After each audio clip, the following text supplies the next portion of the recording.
thanks very, very much indeed for joining us on World EV Day on this marketing panel. Tim, please give us a sense of your work at DPD and your challenges and the opportunities that you as a marketeer have for reaching the audiences that you're looking to reach. Okay, well, thanks for that, Ed, and indeed thanks for having me here at World EV Day. It's great to be part of the programme today. So, I mean, the challenges, that we face are very diverse and probably quite different to some of the issues we've been hearing about. Obviously, at DPD, for some of our guests, we're the UK's leading parcel delivery company. We deliver now well over 60% of our parcels that would to home addresses, to private addresses. So we're talking about 280 to nearly 300 million parcels a year that we deliver. Vast majority, or the majority of those going to private addresses and homes, and that's a 7-day-a-week operation made from 84 sites. And our big challenge this year has been to try to respond to the sustainability issues that we face, and we've seen since the advent of the COVID crisis a huge surge in online shopping and a huge surge therefore in need for home deliveries of those items. And we're trying to meet those business challenges, to meet those operational challenges, but also to maintain our primary goal, which is a fundamental part of our strategy, to be the UK's most sustainable carrier. So we can only do that by shifting very visibly our operational response to the demand in the marketplace. And that has really meant moving towards emission-free delivery. That means all electric vehicles. That means all the things that some of our other panelists have been talking about: charging infrastructure, the life of the battery, the range of the vehicles. But now we're talking about a commercial vehicle. We're now talking about a van, a delivery van, not a car or even something as cool as a racing car that we heard about from Simona, which we're at the very opposite end now, which is about a whole different area of EVs. We're talking about commercial vehicles, replacing a traditional 3.5-ton diesel white van that would typically have 100 to 200 parcels on it in a day for delivery. Now it has to be very different. These vans are smaller, the range isn't so far, so they need to operate out of smaller sites. They take a fewer number of parcels, they deliver those parcels, they return to their new site to recharge and reload the parcels and make more deliveries in the afternoon. That creates a huge amount of challenges on its own in terms of restructuring something as complex as a parcel delivery operation that's delivering, as I say, 250 to 280 million parcels a year, and an increasing number, as I said in my opening remarks. You then sort of say, well, okay, but you can overcome that. You're a good logistics provider. You could do it. Yes, we can. But we have to do that in a targeted way. We can't just simply say, okay, we're going to 100% electric overnight. So we start with the most challenging areas. London would be one of those, where there are already a number of ultra-low emission zones, and some other important cities following suit, such as Oxford and Cambridge in the UK. And I should also call out Manchester as well. So it's looking at putting these new operational processes on our range of our fleet of all electric vehicles into those areas to make those emission-free deliveries in city centre sites. But we want to do a lot more. In 2020 we've managed to get to 10% of our fleet to be all electric emission-free. That's an amazing achievement. Again, not wish to blow our own trumpet, it's an amazing achievement because those electric vehicles are considerably more expensive than their diesel counterparts, 2 to 3 times the cost. They're also in incredibly short supply. It's not as if they're there, it's not as if they're commercially viable, really, as a product.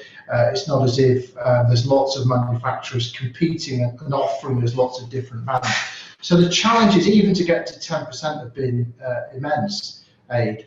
And we're trying to use our communications and marketing methods, not necessarily to attract new customers or even make the consumers we deliver to more aware of what we do. we're using our marketing and communications cloud to try and speak to government and vehicle manufacturers to say, hey, you know, aside from residential cars, sorry, private individuals' cars and electric mobility in day-to-day transport, there's a commercial angle to all this as well.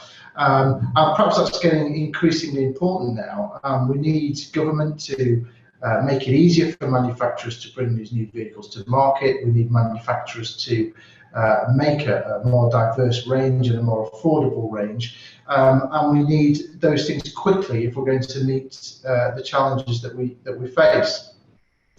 I think a final point to make in my opening remarks is that as we've seen a huge surge towards online shopping, some people are saying, well, that means more delivery vans on the road. Well, yes, it does, but it also means far fewer private cars on the road. So people aren't going out to retail centres, people aren't going out on runs to the shops, people are having more and more of their food delivered to home, people having more of their clothing, kids items, DIY, etc., delivered to homes. One delivery van, you know, can save maybe 200 private car journeys in the area. And if we can make those vans and more of those vans all electric, emission-free vehicles, then you really can start to deliver a sustainability benefit. And I think that is, you know, what we want to use our marketing and communications power to, is to create awareness of those messages and to encourage government, manufacturers and infrastructure providers to give us more choice at more affordable prices. Very good. Thanks very much indeed for those opening remarks, Tim. It seems to me that you've got a whole bunch of audiences that you need to communicate with. You've got government, you've got the internal people that work internally at DPD to encourage them to transition to electric vehicles. You've got the consumers on the doorstep, and you've got the businesses that you work with. So there's a whole bunch of audiences. What would you say your main target is amongst those perhaps four audiences? Is it government? Is it consumers on the doorstep? Is it the businesses you're working with? Which one would you say is the most important, or are you working across all of them? No, I think you know, it's very easy for me to answer that question. Our number one audience, as you would perhaps expect me to say, is our customers, the people that pay us to carry their goods for them. And as a commercial entity, you know, you have to keep in mind that our customers are our lifeblood. If we don't have customers, we don't have revenue. We can't invest that revenue in our infrastructure growth and in our response to sustainability. So the customers will always be the number one audience for me. They are our shipping customers, who are, you know, amongst the UK's leading retailers and e-retailers, are very interested in being more sustainable. They're working themselves on things like better packaging, more recycling, circular economy issues, and they want to hear from their service providers, companies like DPD, about how we're being more environmentally friendly as well. So of course they support it.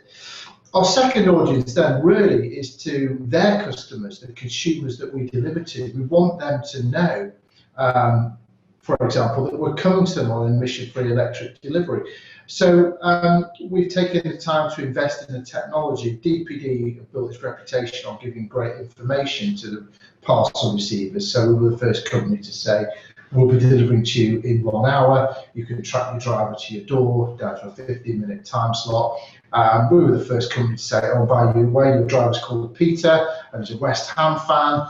And you know, there's a few background details just so you know who's coming to your house and that you have a great experience when he drops off at your doorstep. Now we're telling our consumers increasingly that, by the way, Pete is coming today on an all-electric vehicle, and it will be an emission-free delivery. We call that our green notification. That's been a very important marketing tool because we know from the likes and the feedback we get, for example, through our app and our social media channels, that consumers love that. We also see it on the street, so where we have electric vehicles operating in urban areas, particularly towards the back end of last year and the early end of this year, we had some new and very innovative looking delivery vehicles out there. People stopping drivers in the street and asking them about the vehicle. So much so that you know, we got to the point in London where we had to issue our drivers with little leaflets and flyers to hand out to interested members of the public to say, look, No, I'm really sorry you can't get in and have a go. I am a working parcel delivery driver here, but here's some information on my car, on my vehicle, on my van, on my electric van, and what DPD are doing in this area.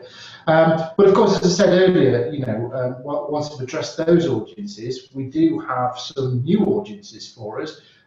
That's all the people that we're talking to today, because we want all our friends in the whole sustainability community, sort of people that have come to join our event today. We want them to be aware that it isn't just about private individuals switching to perhaps a diesel car to electric car. There's a huge commercial side to all of this, where business can also be greener, and a business like DPD's that wants to be greener and has the ability to invest in being greener needs the support of all this community to increase the awareness of the issue, to increase the awareness that there is a lack of choice from manufacturers. There's certainly a lack of right-hand drive vehicles in Europe, which is a particular problem for us here in the UK, and that we all need, more competition around, and coordination perhaps as well as competition around infrastructure, charging points, etc., so that we can all become greener.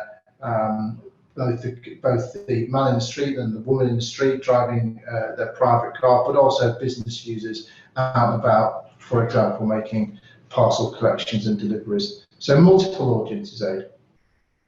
Very good. Thanks very much indeed, Tim. I'll open up questions now to the online audience, if I may. And there's an interesting question about communication to your own employees. There's a big transition going on here. They've had a certain vehicle, a combustion vehicle, for 100 years, and now suddenly there's a whole new vehicle type, an electric vehicle. So what do you do to communicate to your drivers and your other internal employees around the transition to electrification?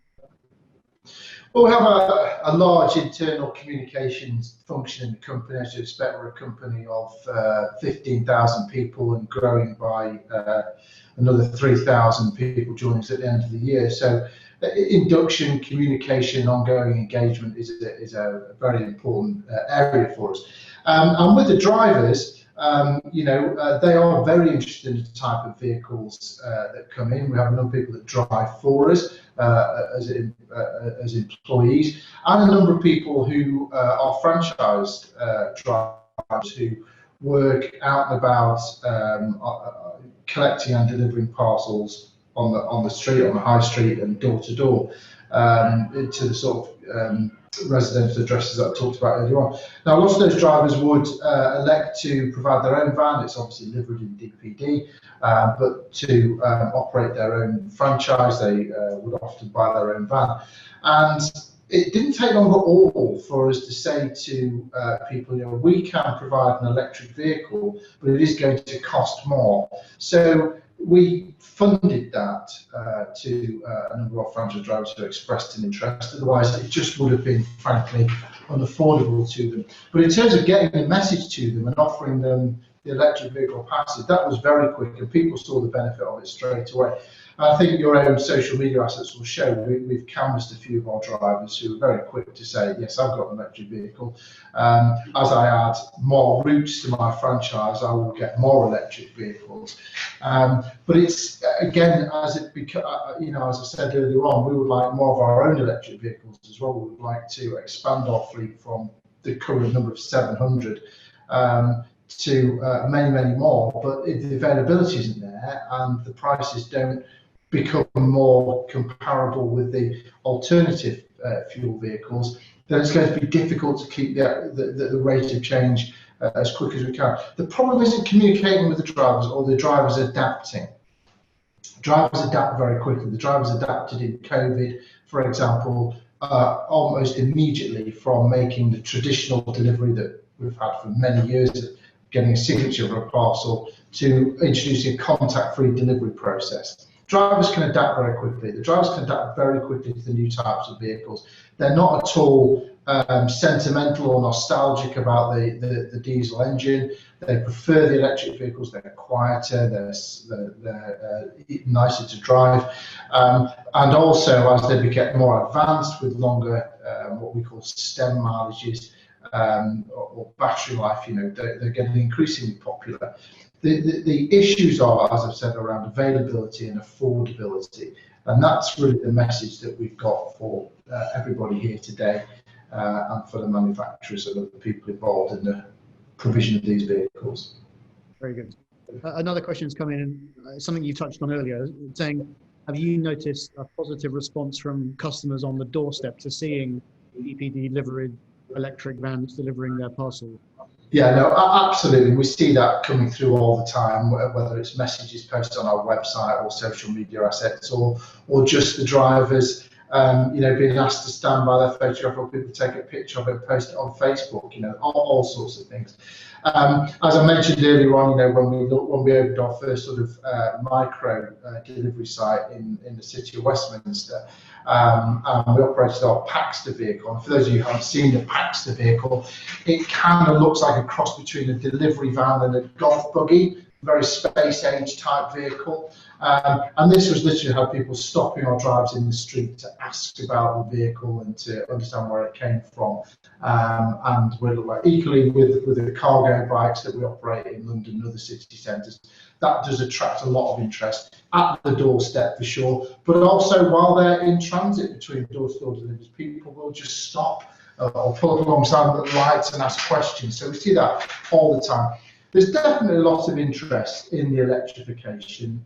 I think people still turn their heads now when they're driving along and they see an all-electric vehicle, a car, for example. I'm not going to call out any individual manufacturers, but whenever I see one go past or don't hear one drive past them, I say, oh wow, that's an electric car, that's great.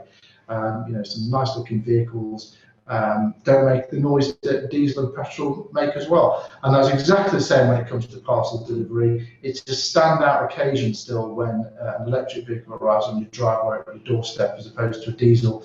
And what we're trying to do is make that the opposite, so that the electric delivery is the norm. So thanks very much indeed to all our panelists. We will now open up the conversation to questions between you on the panel. So Poppy, I understand you had a question for Tim at DPD. So Tim, do electric vans help encourage new customers at all? Is it effective PR in and of itself? Poppy asks.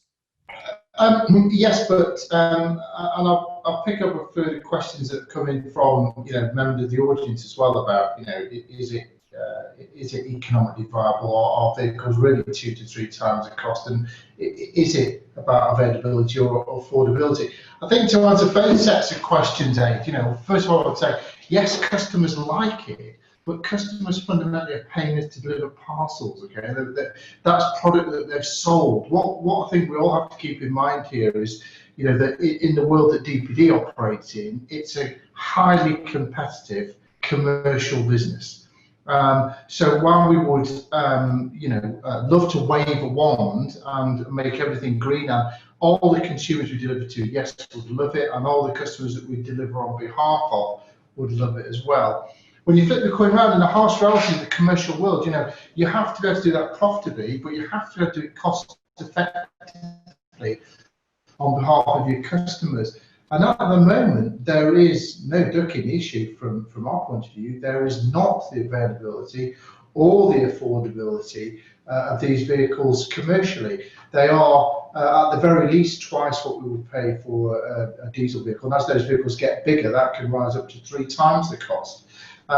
So we have issues on both sides. But yes, and this is why our message remains, if we're able to persuade more manufacturers to collaborate, if we're able to get more startups in the market, if we're able to get more government support, if the vehicles become more available, we will accelerate more the whole electric fleet, because yes, to answer your question directly, the customers do like it. Will they pay for it? Will parcel shippers pay premiums to get their goods delivered on electric vehicles? Sadly, no. And while our audiences here may all feel, that to us electrification and emission-free is one of our primary drivers, perhaps in this environment we're talking in here, that is not necessarily experienced in the wider world, certainly not in the wider commercial world. And I think we all have a job to do to persuade people that, it was a few years ago we realised it was worth paying a little bit more, possibly not to have GM food, possibly pay a little bit more for humanely farmed food. Now I think we have a big message to try and persuade people to look, we need to pay a little bit more to have clean, green, emission-free delivery.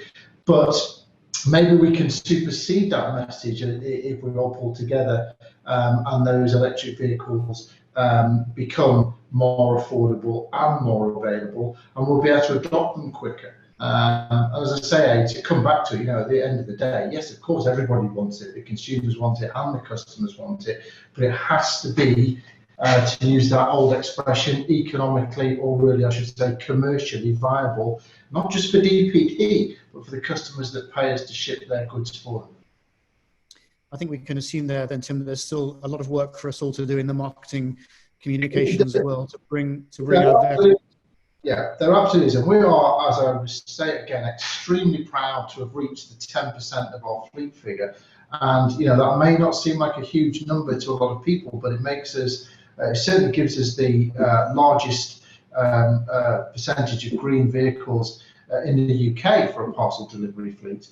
And as I say, we will accelerate that growth and continue to lead the way as and when we can get the vehicles. But yes, I think as a marketing community, we've got a bit more to do yet before we've reached the place where we want to get to. But I think events like today and coming together and having the discussion and creating awareness and what everybody will now do to cascade it all helps enormously.